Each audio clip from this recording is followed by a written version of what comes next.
All right, Dr. Phil, tattooed Phil. People are asking all sorts of relationship questions, which, yeah, okay, fine. All right. Question from a guy who is madly in love with this girl. Madly. Oh, super mad. He has tattooed her name and he is wanting to tattoo one more thing. And, oh, Loy, I love this girl. I want everything, blah, blah, blah. And he wants to marry this girl. And, okay, all that is fine. But now he has even decided he's going to merge the bank accounts. He's going to trust her with everything. He got his inspiration from me, apparently. I was like, when the hell did I tell you merge your bank? No, no, you trust your wife. She has access to your bank. Oh, please. He's like, Loy, don't you think I should? I said, I'll make a video and answer your questions. Okay? He's not my client, so basically. Okay. Now, see, trust, T-R-U-S-T, trust, is a very delicate thing. Very delicate. I have compared it to trust being like glass. It's strong. You can see through it. It's transparent. But the problem is, once it breaks, you can't repair it.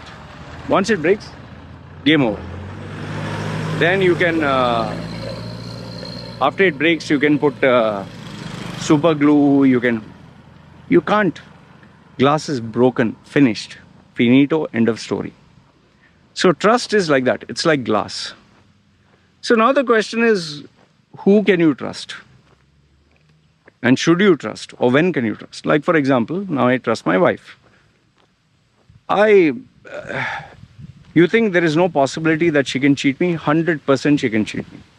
You think she can't take away, she had zero in her bank account, minus actually. And now she has access to my account. Okay, we've given joint. She can take all my money, run away, 100%. She can take money without me knowing, 100%. She can have a master plan. How am I able to, can I say that, no, I know in and out? Listen, whenever anyone tells me I know in and out, I tell them, boss, listen, as long as you have emotions and feelings, anything can change. For example, you and me, we will say, oh, okay, we trust ourselves. If I ask you, do you trust yourself? You'll say, yes, I trust myself. Okay, you're kept naked, totally naked, surrounded by the hottest women, and you're locked up for a year, every day interacting with them. At what point will you lose control? And I'm pretty sure, forget 1 year, some people will lose control within a few hours. Some others, maybe a few days. Some might a week or 2 weeks, eventually they lose control. It's highly impossible and improbable that you're going to control yourself forever. For that matter, when you're dieting, you tell yourself, I'm going to stick to my diet from today. I'm going to, no matter what.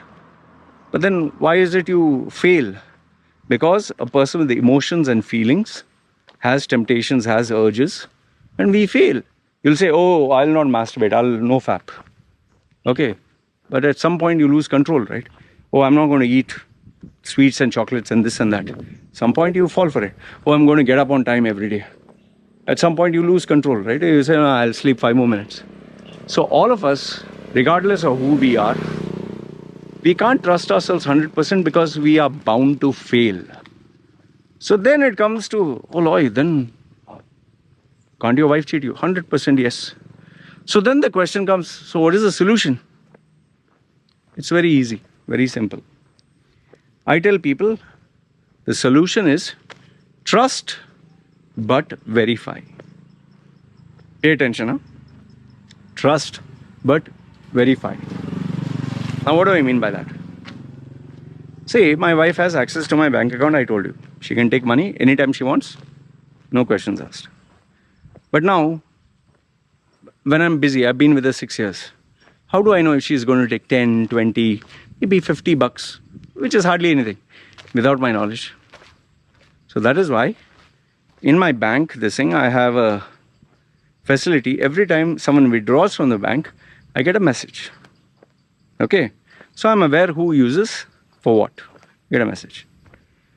So my wife, in order to prevent that, now she takes 5,000 and she keeps it at home. Now, there's a possibility out of the 5,000, she might take 100, spend for something. She might, save money, send it to someone. Now, given the fact that it is within this small amount, I can manage even if she does cheat. So I've limited the risk. Make sense? Okay. Third one.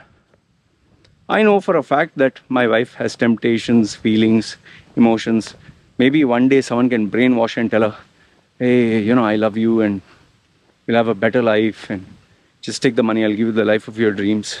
Or someone can say, just forget it. Why you want to be married to this mad guy? Okay. To prevent that, what I've told my wife is very simple. Look, I'm twice your age. I'm 45. You're 15, 16 years younger to me. Obviously, I'm going to die first, with everything else being normal. Now, if you want, this is what I actually told my wife. If you want, you can cheat me and take away, maybe you'll get, say, 1 million. Okay, you take and go away. Or, alternatively, you can stick with me as long as I live, remain faithful. And after I die, maybe because of she doesn't work. Because of my earning capacity, you can walk away with 5 million or 10 million. Which is a better bet for her. She can take 1 million and run off. But she'll never earn, she'll only spend. Or she can take 10 million plus all my books and computer and all the other assets and everything else. Better deal, right? So she's like, this is a good idea. Plus on top of that, every time my wife does something good, I incentivize her. It's like a company or employee. She does something good, I buy her things which she likes. Once a while I buy her expensive gold set. She has never got a gold set in her life. Sometimes I take care of her parents. Now her father is no longer there, her mother. So everything is sorted out. And she knows she'll not get this. And then finally on top of that, I make it a point to remind her with the realities of what happens outside. People who break up, divorced, who have broken relationships, who ran away with money, what happened to them? So she's aware that if she were to work by herself alone, she'll earn in a month what I give her per day.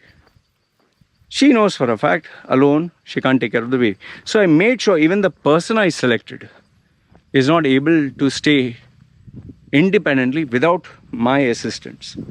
So, the first step is choosing a partner whom you can mold, whom you can control, whose parents' values reflects on the daughter.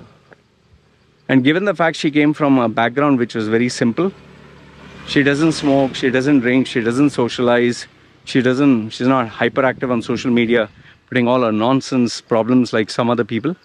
I knew for a fact this girl cannot be influenced by others.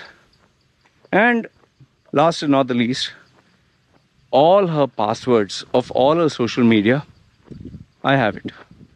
I can just click one click and I can say there's no need, because I know she's not interested in all this. Now, given that I've told you all this, can you still fail? Yes, without a doubt. Life is so unpredictable. But like I said, if you want to trust someone, trust, yes, but put checks in place. That is why when I speak to clients or customers who are in the West, I say, before you get married, have a prenuptial. See, today when you're in love, everything is hunky-dory, beautiful, and I love you, I'll die for you, I'll sacrifice everything for you. It's all hunky-dory. But then when things break up or you both don't see eye to eye, don't have the similar goals, it becomes bloody ugly, right? And I'm telling you, this is from personal, not only personal experience, I've seen with my clients. When people are about to get divorced, oh my goodness, they are out to destroy each other so bad. You'll begin to think like, did they ever love each other in the first place? There is so much of animosity, anger, ugliness to an extent where you know, even your enemy wouldn't want to cause so much of harm. I have seen this not once, not twice, so many times. So yeah. So finally I gave this guy all this piece of advice. And as a bonus, I told him, remember one thing, your relationship will not last. There's a possibility of it breaking up. But the tattoos of hers will last on your body forever.